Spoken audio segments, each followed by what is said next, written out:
This podcast is for entertainment purposes only. At the end of the day, I'm just a bloke with a chest freezer in his backyard, and before undertaking anything such as an ice bath, you should consult your health professionals and do your own research. Now, time for the show.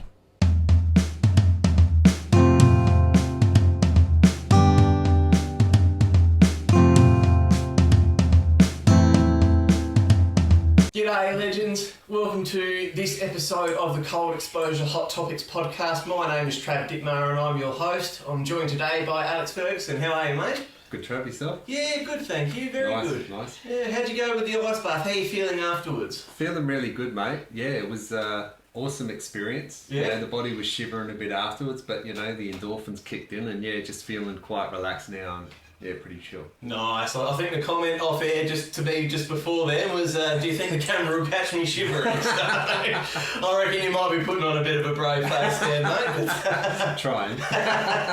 But no, it went for 10 minutes today, so I did a very, very good job considering you were only going to do the two. Yeah, exactly. Yeah. So no, it was good that I lasted the 10, so I was happy with that. Awesome. No, that's really, really good. And we've got you on today to talk about a particular aspect of your life journey, haven't we? Yeah, mate. He'd talk about my cancer and mental health journey and where I have been and where I am today. So. Yeah. So take us to the start of the whole process because, you know, obviously cancer itself is something so prevalent in our society and it's many, many forms. You know, I can imagine, without having gone through it myself, you know, when you first think there might be something wrong to then hearing that word, that whole build-up must be intense. So tell us a bit about that. Sure. Yeah, October 2019, I got out of bed one morning, had a shower, looked in the mirror and I could see a lump on the back of my collarbone and it looked like the size of a kiwi fruit. First I thought, you know, what's that? Like, didn't really know what it was, just thought, okay, next day I didn't see it. So I thought, might have gone away. Could have been imagining it, you know. Yeah. Then a day or two later, it popped up again and I thought, nah, this isn't right. I've got to get that seen to. Yeah. So I went to my GP. She had a feel around. She just said, look, it's probably a lipoma, like a fatty tissue lump that a lot of us do get that aren't serious. So I went for a ultrasound, saw her a week later. She comes back and she says, it's not a lipoma. And I thought, okay, what is that? And she just said, well, prepare yourself for the fact that you got cancer. And I've just thought, that really knocked me for a six. I just thought, like, I couldn't have cancer. Like, I thought, I'm healthy, I'm young, I'm fit, I don't drink, I don't smoke. Like, but you learn pretty quickly that cancer doesn't discriminate. Yeah. It's just one of those things. Unfortunately, it can just happen for no reason. For me, like, I said a few harsh, short words to this doctor, so I hit denial straight away. I really did. Didn't think, you know, it was something that we all do get worried about from time to time, but I never thought it would happen to me. So from that, nothing was confirmed, so they started talking about something called lymphoma, which I had no idea about at the time. I was then sent for a blood test. A blood test didn't show any cancers at all.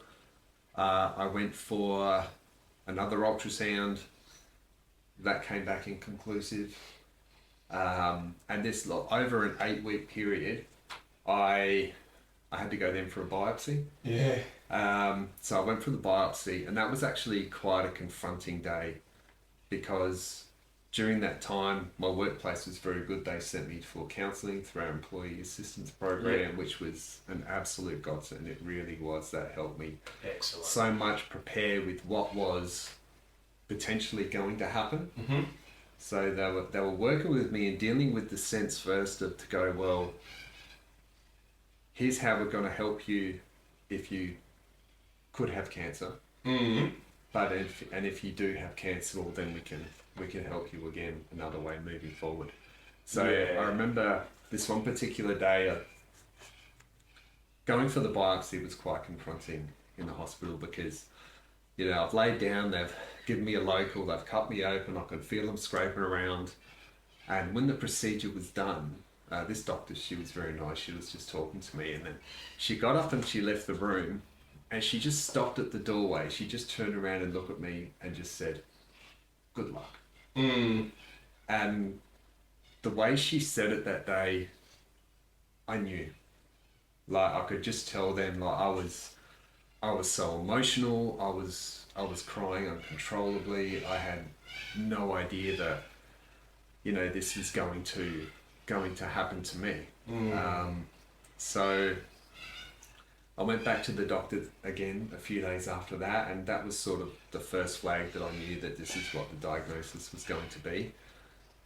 She tells me the biopsy results were inconclusive because they didn't get any cancer cells when they did the scrapes.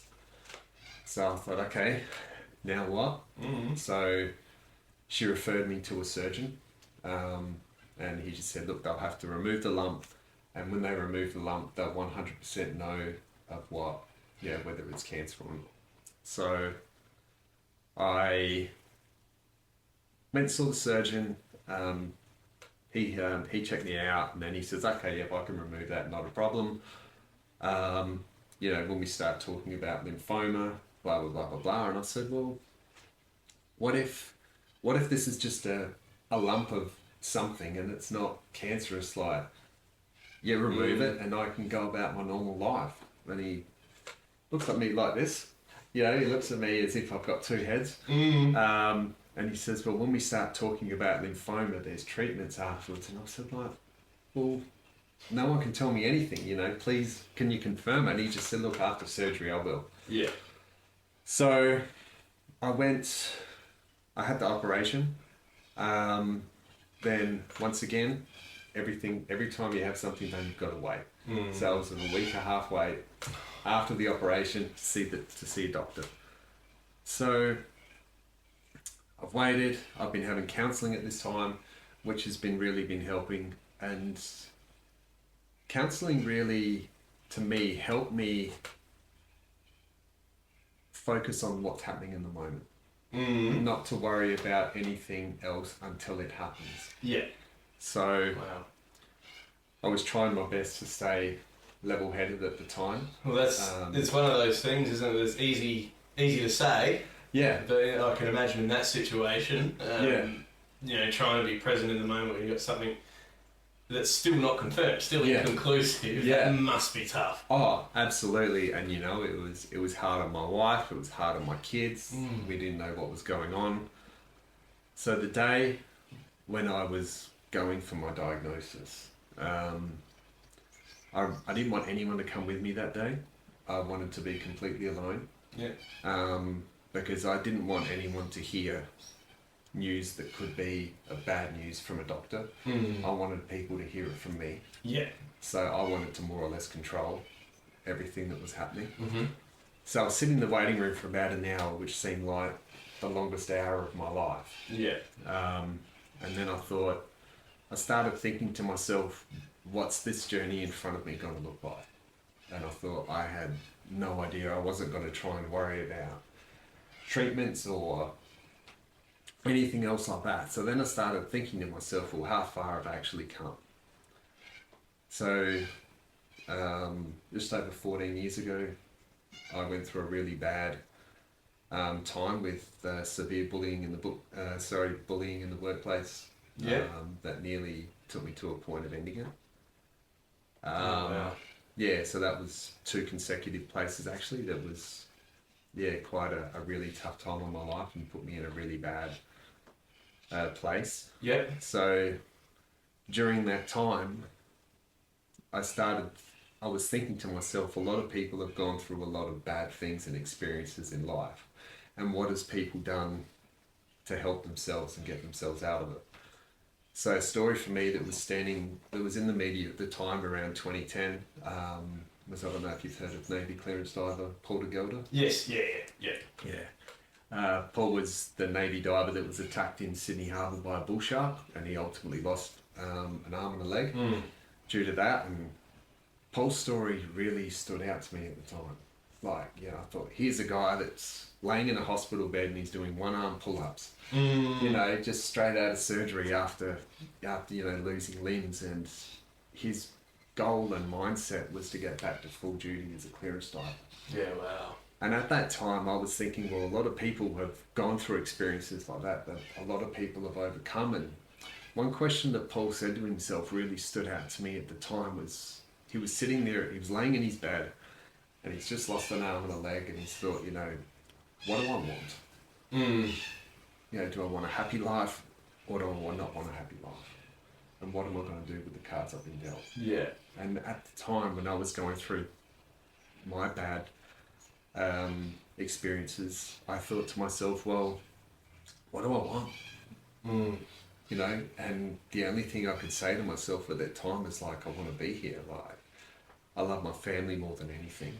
Yeah. I wanted to be here. So I started doing the work. I started getting into fitness. I started reading positive self-help books. I started, just focusing on people. Yeah. You know, like I learned the hard way, not everyone's your best friend. You know, I'm generally a pretty nice, pretty chill guy, and you know, some people just take advantage of that. Absolutely, yeah. So, and that just really helped me. I learned to not over worry about a lot of things, and then built myself, you know, got out of that where really probably could have done with counselling at the time. That really would have helped, but even back then it was, you thought, well, I don't need to talk to somebody, I'm not crazy or anything like that. Yeah, you the know, stigma around it. Yeah, you know, you just think, well, someone could have really helped me at that time where I probably buried a lot of emotion. But, you know, after a little while I was thinking, like, I wasn't feeling okay. Yeah. And I thought, how can I be there for my family and the people that I love if I'm not okay? Yeah. You know, so I thought I have to be okay. And that's when all that work started to come into it. And it really helped me along, for the longest time. Running was my outlet. That was one thing I absolutely come to love, running. That was almost like my meditation as well. Yeah. I joined gyms and just started doing that work, and it doesn't happen overnight, and I think it's a constant. Like, you know, people say the journey of self-discovery, it's not a short-term thing, it's a life thing. So that sort of led me as to be on a very positive path, and I remember sitting in that waiting room, here's how far I've come. So every positive quote that I'd ever read, every book I'd ever read, every YouTube video I'd ever watched, every positive thought, I'm going to try and harness as much as that I can. Depending what is going to happen. So eventually I got called into the doctor's office, and it was a different doctor to my surgeon. I'd never seen this doctor before. And I didn't know why, but there was a nurse in the room. So I didn't really pay much attention to that. So this lady sits me down, and this nurse was standing behind me. And she just says, we've got a positive result for lymphoma. You've got cancer. And I just went numb. It was the nurse standing behind me put her hands on my shoulders, and I was just asking these sorts of questions like, what's going to happen? What does this mean? Is this going to kill me? She just said, look, for what it is, it's a good thing in terms of cancers as such. And I couldn't comprehend that at the time. She just said, look, Hodgkin's lymphoma is a cancer that's very treatable, it's manageable, but you've got to go through the treatment and everything that comes along with it. So, but two things that she said to me that day that I'll never forget. One was, she said, you're going to discover an inner strength that you never knew you had, and a positive mindset. can do so much to helping with cancer treatments. Like, and don't get me wrong, just a positive mindset won't cure cancer. That's of course, but it's the approach and everything with that can really help stress levels and the way you go through the journey. Yeah, absolutely right. So I just started to break down. The doctor's saying I've got to make these appointments, do this and that, and one thing from that day. How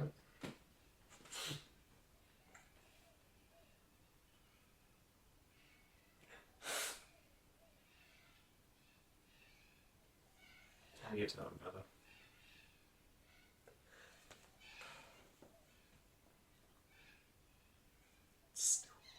Mm.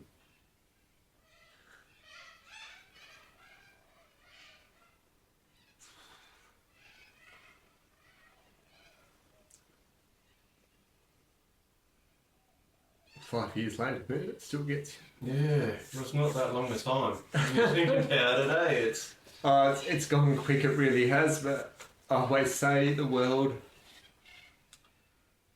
doesn't need more apps, bigger smart TVs, that sort of stuff, easy ways of doing things with modern technology. What the world actually needs is more Heathers. Heather was the nurse in the room. Yeah. And she took me in a room afterwards and she hugged me for seemed like the longest time and just said, I'm here as long as you need me. I love what I do and I love people. And she said, no matter what, you are going to get through this. You're going to be okay. Yeah. And I would absolutely love to meet this lady again and say thank you. Because she really was just that awesome support at that time at my diagnosis. So I can't thank this lady enough. Yeah. All right. And just a thank you to Heather if you are watching this, or to any nurses who help people through these kinds of things. It's it's really a unique and beautiful job, and a tough job that you do as well. And absolutely, you do not get enough recognition. So from the bottom of my heart, certainly, and I know obviously from Alex as well, thank you so much for everything that you do. Wow, I don't even know where to begin with all of that, brother. Oh, look, it's, and after that, the appointment, was finished. I was so thankful that, to have Heather in the room at that time because, she truly loves people, loves what she does. And then I was told to go home and I'll wait and see what happens. But, really, that day, the hardest thing wasn't the diagnosis. It was, it was seeing tears running down my wife's face as she walked in the door that day. Your whole family goes through this thing with you. Yeah.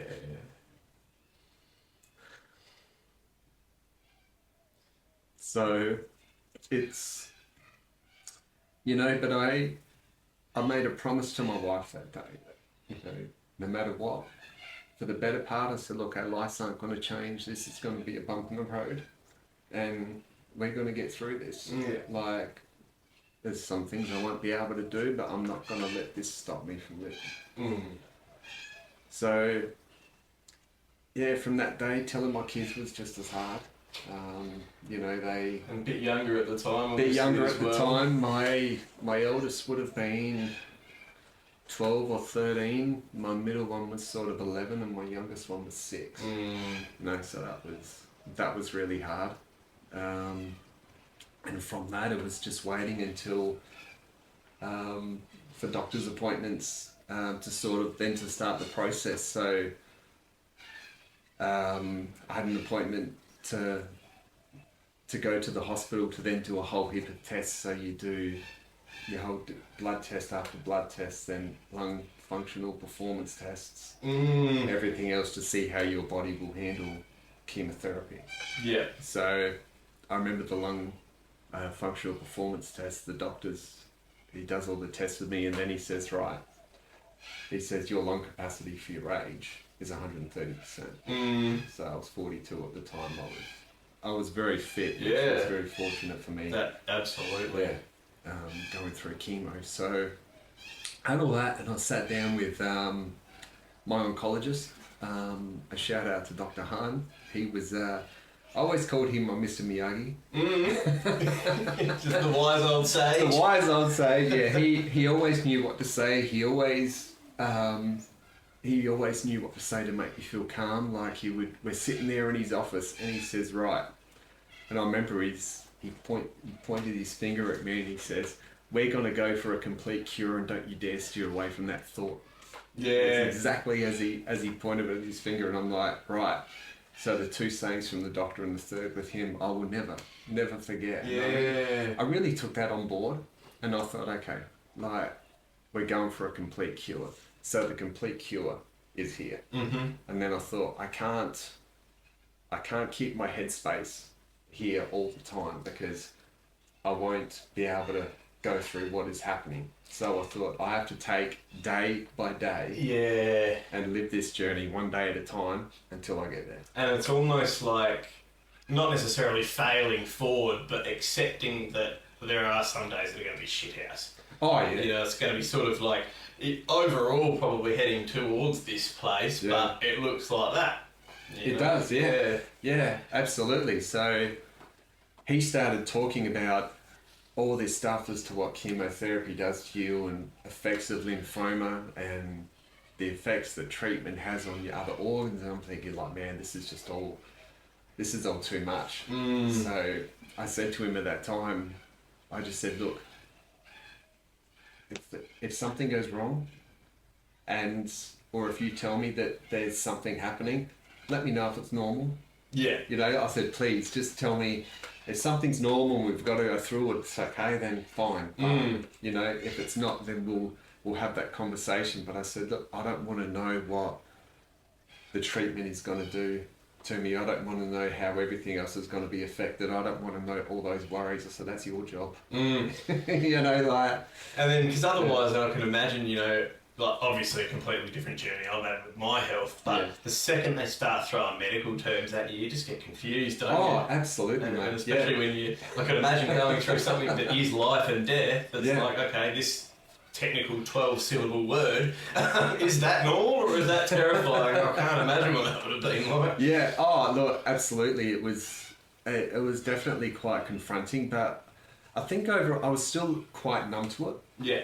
I really was. And you just think, I kind of feel okay physically, but then I've got a cancer inside of me, and what's happening? So he then goes to say, he looked at all my tests and scans, and he just says, well, I forget the actual level that he put me at, where I had about 3 or 4 lymph nodes in my neck that were affected, and there was 5 at the top of my heart.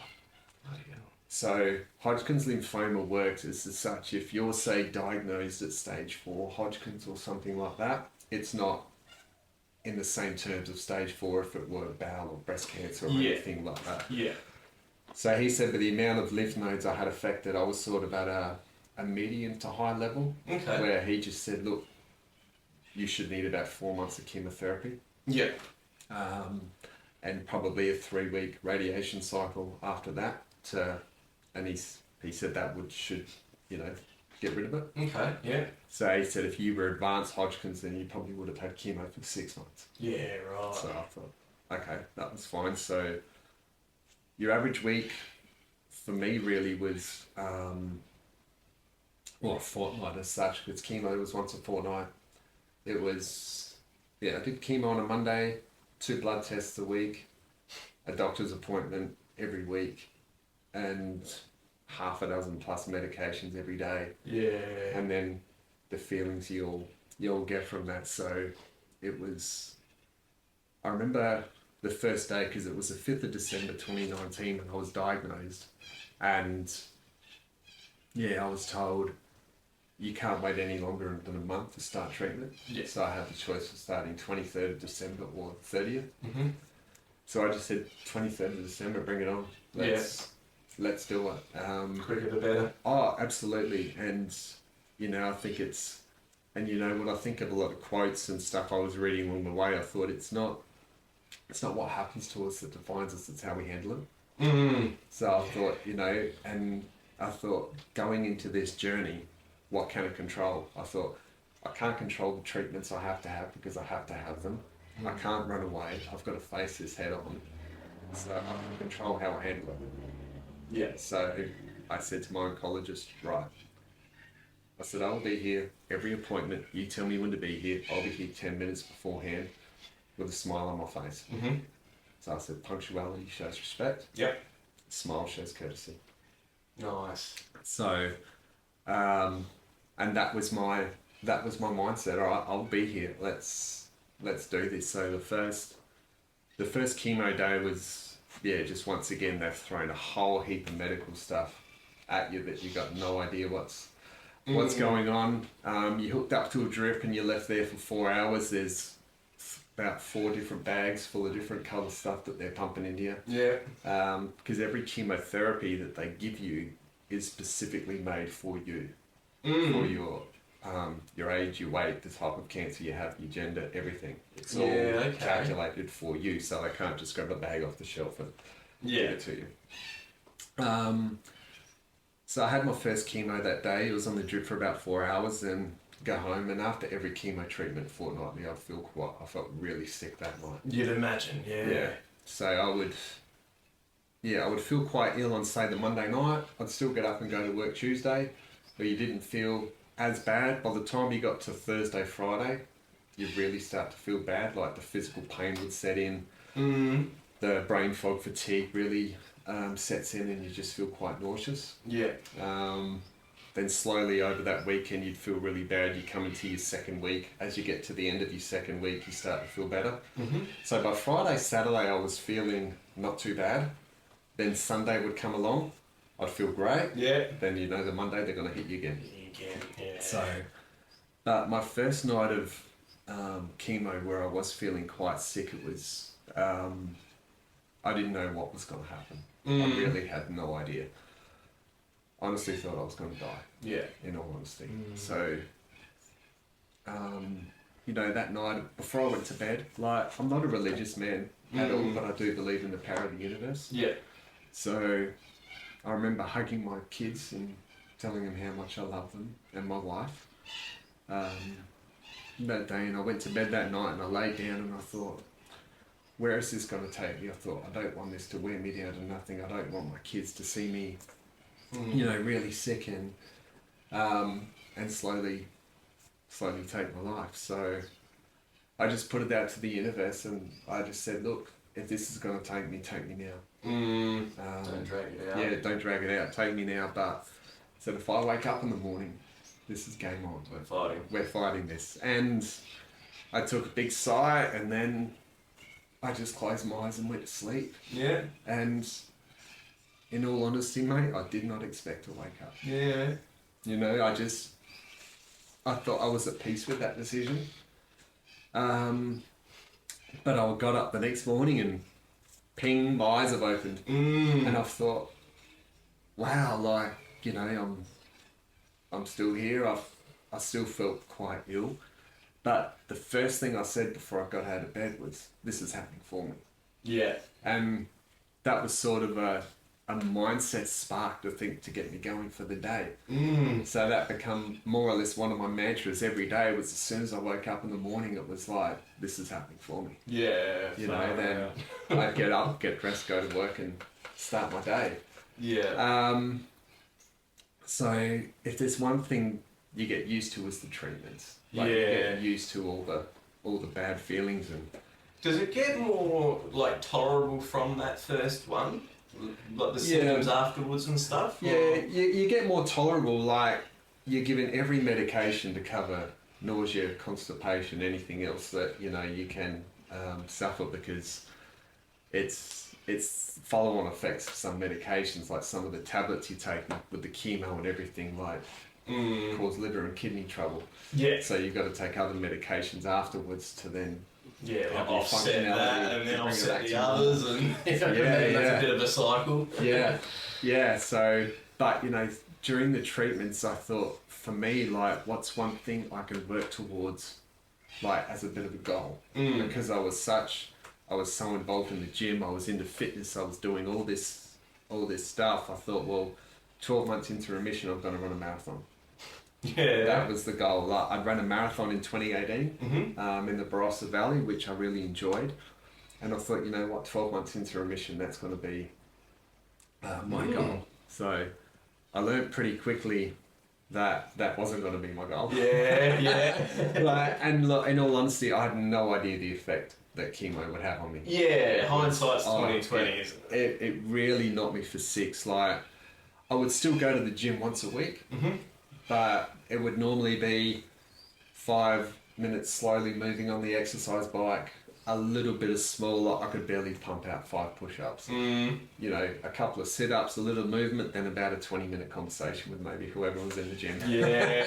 And that was my once a week thing. And like, if I was feeling okay on a Sunday morning or something, I'd go for a walk. Yeah. Just a couple of Ks or something like that. If you feel better, then you go for longer, but you might go for that walk and then come home and sleep for 3 or 4 hours. The fatigue hits you. The fatigue really does hit you. I always said, like, someone said to me one day, how does it feel going through treatment? I said, well, if you look at the physical and the mental, to me, and look, this is just my opinion, I said, physically, like, spend a day bricklaying or landscaping if you've never done that before. Like me, if you have a desk job and you spend a day doing that, you're going to wake up the next day with every muscle, every joint probably hurting a lot, and you're probably going to be in a lot of pain. Yeah. So that would be, say, something of the physical side, because every joint, muscle and everything does hurt. You just feel so fatigued. Yeah. But mentally, like, I definitely say, personally for me, the mental journey was far harder than the physical through treatment.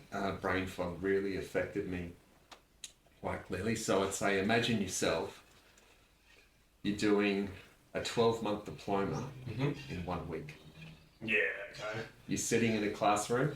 At the end of this 1 week, it's Friday, it's about 3 o'clock, you've been crammed with all this information of a year's diploma in 1 week, then you've got to sit a 2-3 hour test. And you think, how can I process all this sort of stuff? Yeah. So with that and the physical side of things, they get out of bed and start your day. Yeah, just overwhelmed and fatigued before you even start. Yeah, absolutely. And, I was lucky at the time, with work, the overall work was brilliant. They really were. They were so supportive. That's excellent. Because I was into a new role for 1 week and then started my cancer journey. So I was so lucky. My team and company was so supportive. So you get in that routine. And I was doing what I could. I was going through the treatments, and for me, like, I just wanted to achieve normality. Like, I wanted to show my family that this is happening, but I want everything to be as normal as it can. I want everyone to be okay. So going through the treatments, I got about halfway through, and I was just adjusting to chemo every second Monday and then my oncologist rings me one day and he says, oh, your white blood cell count has dropped. And I said, is it normal? And he said, yeah, look, he said, this is normal, it does happen, but he says you're going to have to come in and have a white blood cell booster. Yeah. I thought, okay, no worries. So I came in on a Saturday, I think, 2 days before chemo on the Monday, because my white blood cell count had to be at a certain level in order to have chemo. Yeah. Otherwise, chemo would have been delayed a week. Yeah. So I've come in, I've had this booster, and then he's given me another injection. He said, look, give this to yourself in the stomach the next day. So I did that, and so I had a very bad reaction. A couple hours after the first booster, leg starts twitching. And for about a 36 hour period, I could feel my whole body was twitching uncontrollably. I had to lay in bed in the fetal position, and it felt like someone was grabbing my spine and twisting it, just because pumping in the Yeah. bone marrow. Far out. So it was, and I was panicking. I said to my wife, I said, I don't think I can go to chemo on Monday. She said, do you feel sick? And I said, no, I can't move. Like, I couldn't walk. Normally, Yeah. my limbs were doing all these shaking and doing all these different things. It felt so weird. And it got about 1 o'clock in the morning. And then everything's just started to settle down. So I got a little bit of sleep, and I got up the next day and went to treatment, and my oncologist is there, and he says, oh, no, so how'd the booster go? And I'm like, are you kidding? I was like, this is what's happened. He says, that's good, it's working. I said, I'm glad you're happy. You know, like... Well, at least it was normal, I suppose. Yeah, it's my Mr. Miyagi, he knows what to say, right? and he just says, look, you're going to have to do this 3 times a week. And I just said, look, I can't. Yeah. I said, please, can you give me another form of medication? So he gave me another medication that I had to take 24 hours after each chemo going forward. And that helped. Yeah. The side effects were very, very minimal. So I was getting to near the end of chemo. I got to the 3-month stage, and I remember saying to my wife, like, and a shout out to my wife, Belinda, she's beautiful. She really is. Yeah, I said, don't think I can do this. Like, I'm getting, like, this is just so hard. The mental fatigue was really coming on top of me. And day to day. Oh, mate, it really was. And she just said, look, you've done so well, and, you know, you said yourself, you can't run away from this. You're nearly there. Like, you know, you can do this. And that was just so good to hear. Yeah. You know, like, I thought, thanks, sweet. That's the reset I needed to hear. Yeah. And, you know, a chat I had with my health nurse as well, she just said, look, most people get tired after 3 months of it, you know, but she said, look, you know, you're nearly there, you know, you can do this. And then I started having a lot of nausea, probably the last half of my treatment. Yeah, okay. 24 hours before a chemo, for some reason. I don't know why, but I would get so nauseous where, like, I couldn't move on the Sunday before because I'd feel so sick. The nauseous tablets weren't helping. Anxiety, maybe? Or yeah, and it's actually a common thing. It can be a physical and mental reaction to the treatment. Like, not that I was worried about going to chemotherapy, because I was just used to it. But it was... yeah, something going on. So I said to my oncologist, look, is there something you can give me? And he says, yeah, I can give you something for that. So I had to be given sedation drugs, which are particular for chemotherapy the last few weeks beforehand. And they helped. They just, there was no high or anything like that. Yeah, I was going to say, it wasn't knocking you out or anything.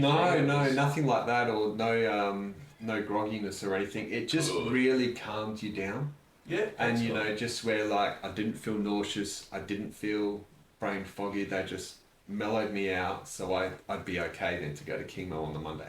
Yeah. And that was a massive help. So I got to the end of chemotherapy, and I was defeated, like, physically and mentally. It really taken its toll. So I still had no idea whether the treatment had worked. I was having regular PET scans. Yep. To check where the cancer is. You had a PET scan before?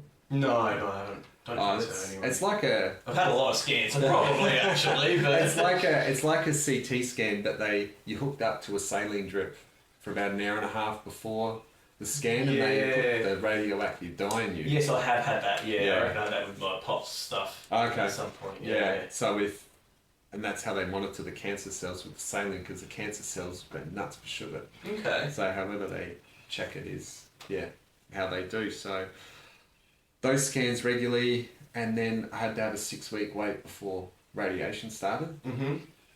So I'd started to get a little bit of normality back, because, like, as much as I was doing, like, gym stuff, and I was doing what I could, and then I'm starting to put this goal into place to think, all right, soon after treatment I can hopefully start running. And then, you know, I'd sort of thought the marathon was still in mind, but I thought it could be a bit of a hard task. Yeah. But like one thing for me was massive at night was I had the strength to get up and make my wife a cup of coffee. Like I know, and still to this day, every night I make my wife a cup of tea or coffee, and that's just been just a massive thing for me. Like I had the energy to do that. Where going through treatment, I couldn't get off the lounge. I'd eat tea and I'd just go to sleep. Yeah. You know, so that was a massive thing to be able to do something for her. So, 6-week break from chemo to radiation.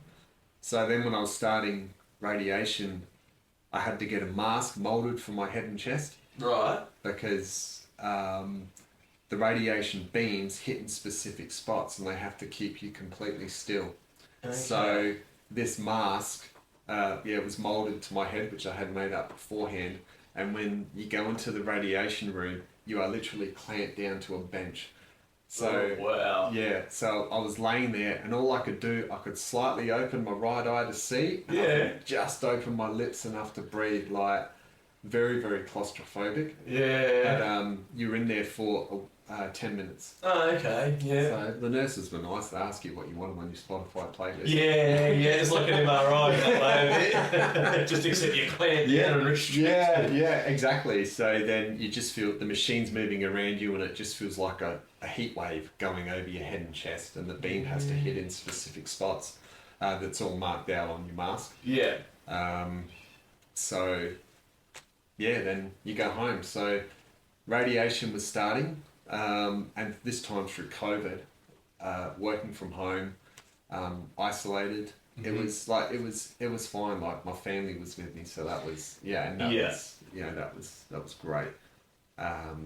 So it was just you'd get your week radiation time. So I had to do radiation every day from Monday to Friday. Wow. Okay. For 3 weeks. And how's recovery after that each session?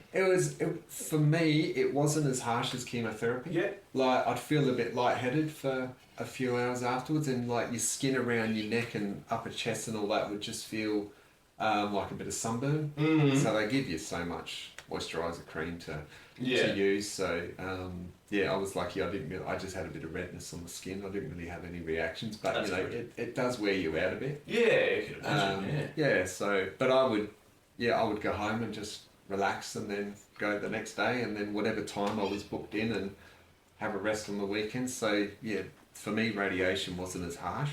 Well, that's good, because chemo was obviously a massive struggle for you. So when you get to that second hurdle, you probably almost had it in your mind, here we go again. Yeah. So it's good to hear that was a bit better for you. Yeah, absolutely. And getting to that point, radiation finished after the 3 weeks, and I thought, man, like, great, but it was like, what's next? Yeah. I've been having the regular catch-ups with my oncologist, and he was happy with how treatment and everything was going.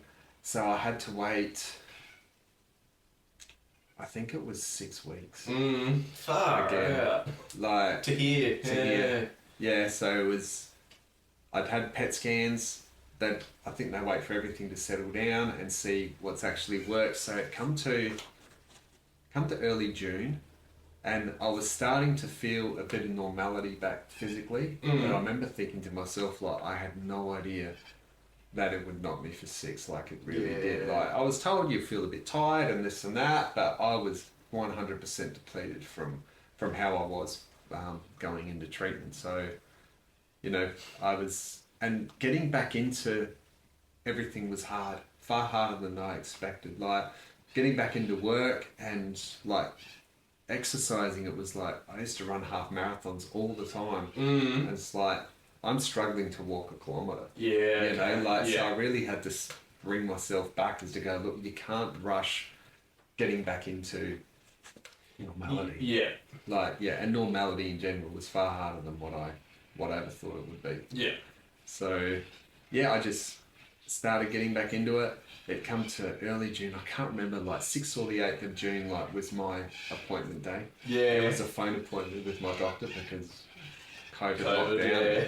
And, like, I remember thinking, like, that day, like, the big news is going to come. And I thought, could I do any more than what I did to get through it as I did?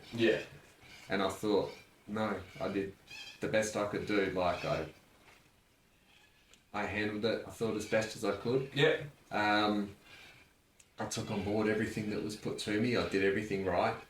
I thought, what are the effects now that I'm having? Like, I'm still taking medications because I think I was taking medication for my liver and kidney function for about 3 or 4 months after treatment. Yep.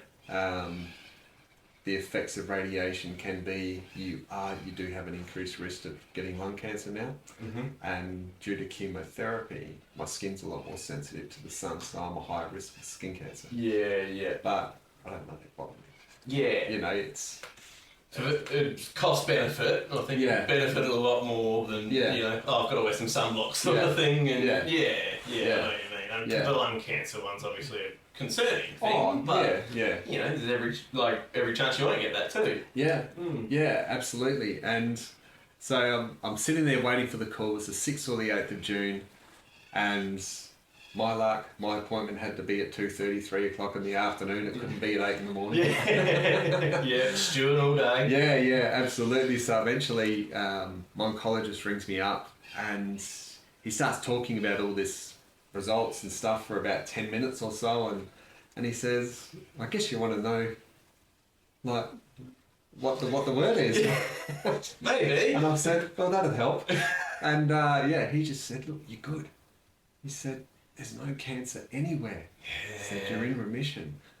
And I was just like, wow, like I couldn't believe it. Like it was a massive sigh of relief. Like you think, far out, it's worked. There's no cancer anywhere. I'm still here.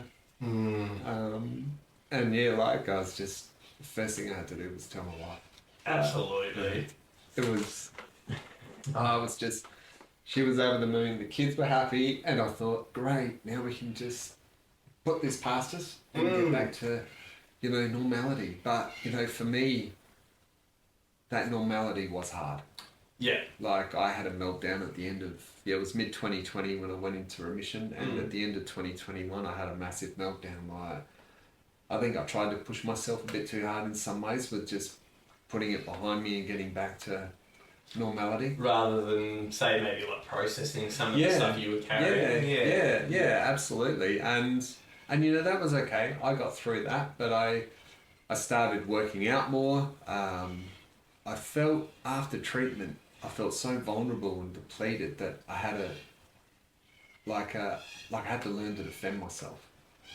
Because I just felt so vulnerable. It's almost, this might be the way you thought of it, but what I would sort of think was, okay, I've been so dependent on people for so long, now I've got to get used to the fact that I can do stuff again. Is that sort of what it was? Yeah, exactly. And, I'm thinking like I'd lost all my strength that I had before, so I joined a boxing gym. And where I am still now, it's great for me. Like, I didn't join a boxing gym to learn how to fight and jump in the ring and that sort of stuff. For me, it was confidence building and strength building, like getting yourself back. Oh, absolutely. Like, like Mike Tyson has a quote where he said, every fighter jumps into the ring with a plan. Yeah. Until they get punched in the face. Yeah, absolutely. And like my first boxing class, I copped a punch to the face and I'm like, okay, wow, this is what it is. And it just, it helped me so much. Like my coach, the guys I trained with, everyone, it was just awesome. Like it just helped me get back to being normal again. Yeah. But, it does change you in so many ways. Like I feel physically now, I just feel so different. Yeah. Like some of my makeup is different. I'm the same guy. I'm always, the same, happy, chill guy that I've always been, but you just feel different. Yeah.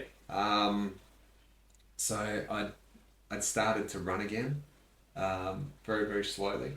And I thought, no way am I going to accomplish a full marathon. I thought I couldn't do that in 1 year, so I thought I'd run a half marathon. Yeah. For cancer awareness. So, I picked an event locally that was Braveheart's charity that was, doing events for raising funds and awareness for cancer research. So it was local at Semaphore. I put it for that day. I was very fortunate. I had a few friends run with me that day. Yeah. That was really nice, and yeah, did it. Did it. Did That's it. so cool. Like it was one of the hardest runs I've ever had. Like I thought each 5 kilometre stage was like, that's a chemo behind, that's a month of chemo behind, that's a month of chemo gone. Like I sort of got so much out of my system that day. Yeah, And, you know, put a lot of it behind me. Just think like, yeah, I did it. And that's so good. it was, and that was at the time of my 12-month check, and I was going back to my oncologist, and I've said it because he was a runner himself. Yeah, okay. Yeah, so that was good. And I sit down, we're chatting away, and I just said, look, I've done something. And he says, okay. I said, look, I've run a half marathon for cancer awareness. And he's like, oh, what? You know, like I said, here's my finisher's medal that I wanted to show you. Like, here's a goal I set myself during treatment, and I've done that. So he was like, you shouldn't have done that. Like, I'm like, well, okay. And he said, look, you know, don't push yourself. But he said, I've never heard that. Yeah, that's unreal. Like, yeah, he was like, well done. But he says, yeah, please just take it easy. And I said, well, look, that was, you know, and working towards that goal during treatment, it was just like that it was like the work towards, like, with getting through every single day, where a mission to be here, then a goal to be here. Yeah. It's just that constant work, and it helps take your mind off some of the effects of treatment as well. It does, you know? and it's something unrelated to it that's motivating for you. But yeah, it just gives you that segue, and you know, I find it funny when you get warned about physical stuff after the fact, because it's like, well, I've done it, so it's obviously okay. Yeah. But you know, I definitely wasn't as fast as what I was before. But that was okay. It's not what that was about, was it? Well, exactly right, mate. You know, it's yeah, and from that, like, life has just been, for me, just being normal. Like, I still have 6 monthly checks, like blood tests and scans from required. Yeah. And that's okay. Like, I'm involved in my workplace with mental health awareness, with, you know, being a mental health first aider, which I've enjoyed. Awesome. Contributing to that. I've told my story, you know, at work, and like, I want, if anyone's gonna take anything from my story, like, I just want people to know that, like, you can get through this.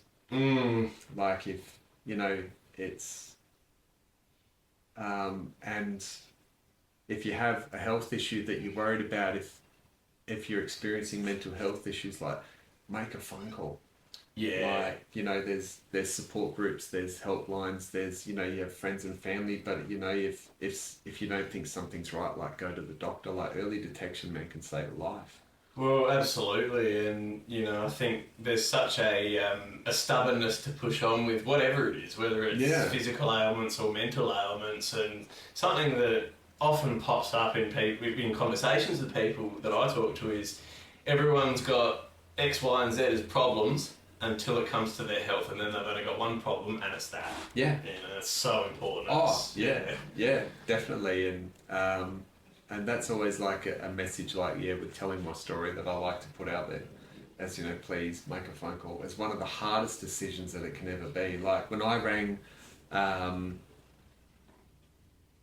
EAP service at work initially, like, to make that phone call was so hard. And I don't know why. Like, I just thought, oh, wow, it was so confronting. But I had a phone conversation with an awesome guy that really just put my mind at ease at that moment. Like, you know, is like to say, like, you hadn't been given a diagnosis yet. Like, it's not the end of the world yet. Yeah, it just happened. You know, yeah. So, and yeah, so me, where I am today, like, life is pretty good, man. Like, I've, you know, my girls are growing up and family's great. I did want to touch on the family side of things a bit more throughout your journey. Sure. So obviously we talked about, you know, how you had a few conversations with Belinda about certain things and whatnot. What was it like for Alex, the father, going through this journey, and obviously your kids have got quite a bit of an age range, so communicating with your 6-year-old as opposed to your 13-year-old would have been a completely different kettle of fish. How did you navigate that as a dad? Yeah, the Cancer Council said to me, I'd run them for advice, and they just said, look, be honest. Yeah. You know, they said, honesty is the best policy, and I thought, well, my kids probably aren't going to stand all the details with the cancers and treatment and this, that and the other. So I just told all my kids that, you know, I've got a cancer, they've removed it, but I've got to have a little bit of therapy treatment just to make sure that all the cancer has gone. And I just said, look, Dad might be a bit more tired, I'll probably lose my hair, and I might be on the couch a bit more than what I normally am. Yeah. But, you know, everything's okay. Yeah. And, you know, one of my daughters asked me, Dad, are you going to die? You know, and I'm like, no, darling, I'm not, like, and it was... That's when that mindset came back in. Yeah, like, you know, you think... Like, I went through that stuff thinking... I thought, and when you look at people, you think a lot of people out there go through, like, a fighter will step into the ring, an athlete will go into the field, like, someone gives a massive speech to a massive group of people, sort of thing. A lot of people do a lot of huge things, and to me, I thought, what's one thing they all have in common? Everyone has a game face. Yeah. You know, like, so for me, every treatment I went to, game face. And then I thought if I needed it, downtime. Like, if I gave myself downtime, that's when I'd burst into tears, let all the frustrations out. I wrote a journal through treatment, and sometimes if I just needed to get things down, I just started tapping away and writing all that out, which really helped. And then I thought for me, like, a game face through treatment and everything was just something to, like, I'm not running away from this, like, I'm fighting this, I'm standing up to this. Which was, and it helped. And, like, for me, like, being that strong figure for my daughters was massive for me as part of the control piece as well. Like, I'm controlling how I handle this, how I'm going to let this affect me, and then, like, I don't want you to see, like, some of the stuff that it does go on through the treatments. Like, you know, my youngest at the time, like, I remember at night, one of the sweetest things she would do, I'd be sitting on the couch and she would come up, sit next to me. Like, she would literally grab my arm like this, look around her, and she'd sit there and hug me for a while. And, and, you know, then she'd go off and play or whatever. But, you know, it was just so good that she did that. And I just did what I could do. Yeah, wow, that's amazing. And, Yeah. You know, I think, I can't imagine, as you know, I'm about to be a father myself. Yeah, that's awesome. It is, yeah, but I'll just think about that, like, having to have that conversation with your kids must be just an unbelievable thing, because, you know, it's one thing to go through the journey yourself. Yeah. But then when you're, you know, you've got people that are dependent on you, and it's your family as well. Like, it's not just about you, the disease. You're carrying everyone with you, isn't it? Yeah. Oh, absolutely. And, you know, my wife and kids are going through it just as much as I am. Yeah. You know, like, and look, I really do give my wife credit. Like, she really kept the family together, and, you know, she organised all my meds for me every day, and I had trays with days of the week of what I had to take what, and, you know, she was doing so much, she was doing everything around the house for the kids and all that. So that was amazing, and the kids were great as well. Like, they knew that I wasn't well, and, you know, were really, you know, were just brilliant. Good. So it was, but even my whole family, like, you know, my parents as well were great with helping out. And funny, one day I remember my mum and stepdad took me to a chemo, and my mum rocks up and, like, she says, come on, let's go. I'm like, okay, no worries. She says, we're going to KFC. And I thought, Mum, I'm not in the mood for Kentucky Fried Chicken. Like, I don't want to eat. I just want to get this out of there. She says, we're not going there. She says, KFC, we're going to kill fucking cancer. Yeah, right. I love that. That was hilarious. I'm like, okay, every time when they took me to chemo, it was like, okay, we're going to KFC. Yeah. That's so good. Yeah. I wanted to get your perspective on this as well. One of my mates a few years ago, he went through testicular cancer. Oh, wow. Yeah, my age as well. So he was probably 24 at the time, 24, 25. Yeah. And one thing at the end of that that really resonated with him was a quote of, you get 2 lives in your lifetime, and your second life begins when you realise you've only got one. Yeah. What was that moment in your journey where, you know, it sounded like you might have alluded to it a bit before, but where it was like, okay, yeah, this is it. Like, I've got to make a go at this. I've only got one shot. Yeah, it was probably after chemo's just started. Yeah. I had my first night of chemo that was quite confronting, and that was probably a realisation of what it actually is. And it's like, yeah, you think but you don't think. You know, it's like, yeah, I'm going to be here and I'm going to fight this because I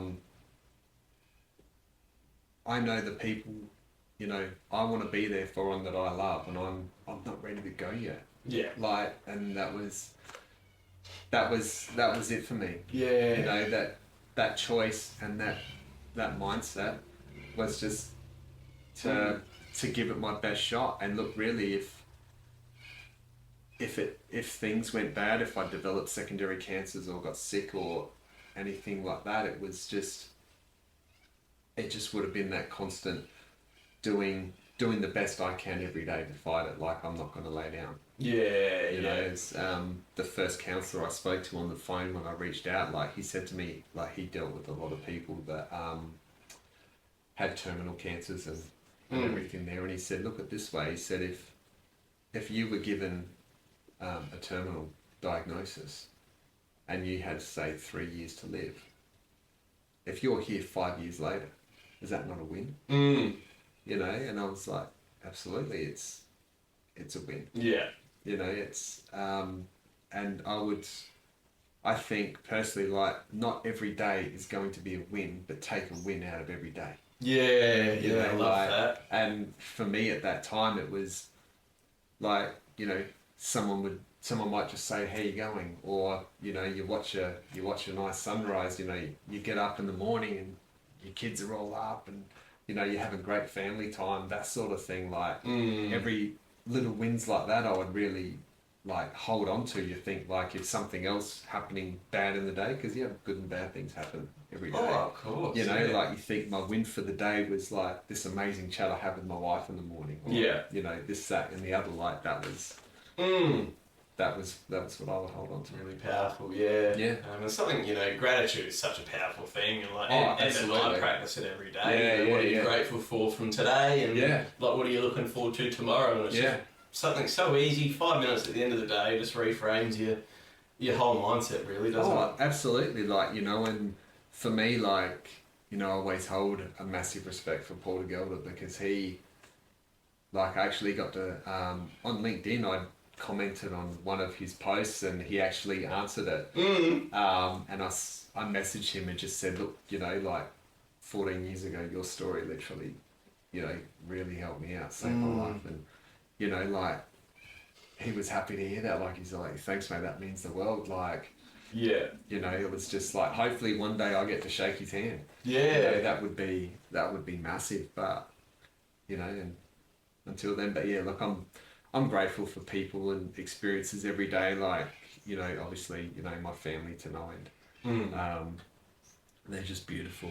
But, you know, I really do, the fun people I meet along the way, and, you know, good people, I think I hold on to those relationships. Like, you know, I've always said, like, you can meet awesome people in amazing places. Like, you can go into a meeting anytime at work and just meet some of the most amazing people you ever met in your entire life. You know, like, I think, you know, we've made a lot of good friends and community at Breathwork Group and on the beach and everything there, and it's been great. Like, and I really do hold on to that. Yeah, Yeah. Just cherish those important things. Yeah, absolutely. Yeah, it Yeah. obviously changes perspective, doesn't it? When you Yeah. when you go through that sort of thing and you don't know what the next day looks like or if there's going to be a next day, it sort of, you know, really brings you into your family, your friends, Yeah. and the things that you want to say yes to. And Yeah, and all of absolutely. that. That's beautiful, man. Yeah.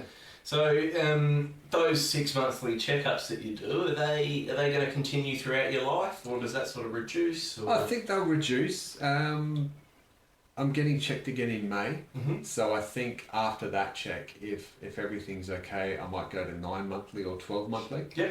But yeah, I dare say I'm happy to have those checks for the rest of my life if need be, mate. If it means that it's a blood test or something once a year, and a bit of a check on if there are any lumps or anything else going on, then I'm more than happy to do that. Small price to pay, isn't it? Yeah, absolutely. Yeah. So what's life like now? I know we just touched on the things that are important and whatnot, but what are you doing day to day, and what are your goals and your focuses? Me day to day, like, I'm being, family man and work and that sort of stuff, and being that person for my family. But I still exercise, regularly as best as I can. I've had a lot of back issues the last 2 or 3 years that has put me into a lot of limitations, but I'm doing the best I can. I do practice gratitude daily. I always check in on a lot of people, make sure people are doing okay. I'm always happy to share my story. Yeah. And just being that helpful person that I can, mate. Yeah. No, that's beautiful. It's such an inspiring journey you've had, man. And I mean, I've actually heard a bit of your story before on a different show, but not to that level. That was completely unreal and really, really inspiring. One thing I did want to tell you actually was when I was going through like my POTS stuff and didn't have diagnoses and all of that sort of thing. And at this point in time I was about 25 kilos lighter than I am now, and I was just struggling, mentally as well, going, what the hell was going on? I remember having a chat to you down at the beach one day, and saying, I'm on like all of these tablets, all of these supplements, this is what I'm doing, and then like you were like, yeah, I know all about that. And then suddenly I'm like, shit, like that was just my perspective shift to go, what I'm going through sucks, but like nothing in comparison to what you had to go through. And I would think like that going through treatment. I would always think, gosh, there's people doing it far harder than me. Like people are dealing with terminal stuff. People are dealing with far more worse issues than me. Like I always thought in so many ways I was still lucky. Yeah. Like even though I'm battling cancer, I don't know what's going to happen, but still like, I always think every day in life we roll the dice. And on 5th of December 2019, the dice I rolled gave me a cancer diagnosis. Yeah. And I was lucky that I got a cancer. It was very treatable, very manageable, has a very high success rate, but I just had to go through it. And you had a good foundation of health, and from what you've been through in the previous years, a good mental foundation as well, from the sounds of it. And of course, as we've said, that can weigh the day to day when you go through the hardest stuff. But it sounds like you were very, very well equipped, both within yourself and with the family around you, to tackle that journey. So that's unreal. Is there anything you'd like to leave us with before we do wrap up today?